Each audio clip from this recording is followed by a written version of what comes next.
মানে দুখীয়া মানুহক বিশেষকৈ পুলিচে নিজৰ কেৰেক্টাৰ বদলাব লাগিব।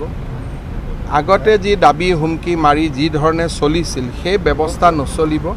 পুলিচৰ শীৰ্ষতম অফিচাৰ হ'লেও তেওঁ এৰেষ্ট হ'ব। আমি এই ধৰণৰ ডিজিপিয়ে ইতিমধ্যে সকলোকে বাৰ্তা দিছে আৰু ডিজিপিয়ে যিখিনি কথা কৈ আছে সেইখিনি এছপি লেভেললৈকে সকলো অফিচাৰে বুজি পাব লাগে, কাৰণ ডিজিপিয়ে কোৱা কথাখিনি আমাৰ কথা।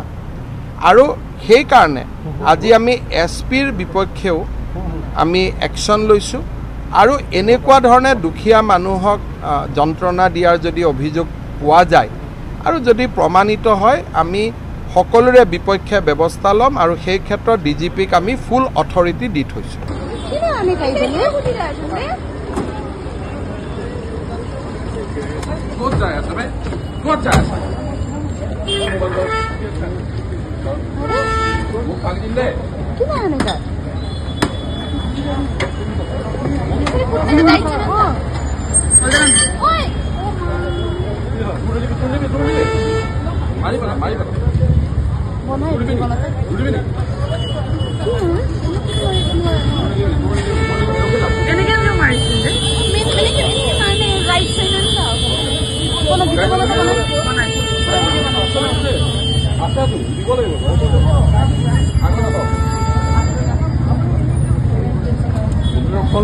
সিগনেল দিছিলোঁ পলাই দিলোঁ।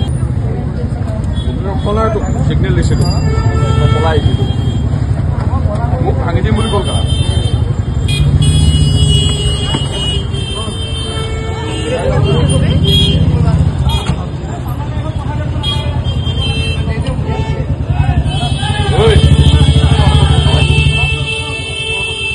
ভিডিঅ' বনাইছে কিয়?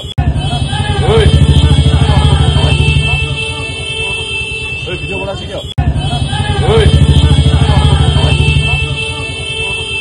ভিডিঅ' বনাইছে কিয়?